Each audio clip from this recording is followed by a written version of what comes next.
জয় যিশু। পিতা পুত্র পবিত্র আত্মাকে করি একত্রে অসংখ্য অসংখ্য ধন্যবাদ। প্রভু যিশুকেও করি অন্তর্হৃদয় থেকে অসংখ্য অসংখ্য ধন্যবাদ। সকল সমাদর মহিমা প্রশংসা গৌরব তোমাকেই জানাই। বাইবেল বাক্য পাঠ করছি জিরোমীয় 32 অধ্যায় 27 পদ,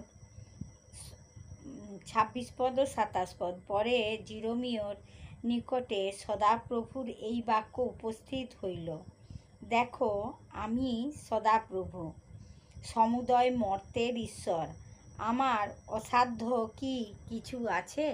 প্রভু তার আপন বাক্য দ্বারা আমাদের প্রত্যেককে আশীর্বাদ করুন। এখানে তাহলে বাক্য কি বলছে? যে দেখো আমি সদাপ্রভু, সমুদয় মর্তের ঈশ্বর।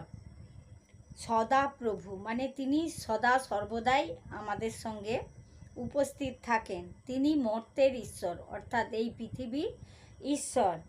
আমার অসাধ্য কি কিছু আছে? অর্থাৎ ঈশ্বরের অসাধ্য কিছুই নাই। যাহা মানুষের পক্ষে অসাধ্য, ঈশ্বরের পক্ষে সকলই সাধ্য। প্রভু তার আপন বাক্য দ্বারা আমাদের প্রত্যেককে আশীর্বাদ করুন। জয় যিশু।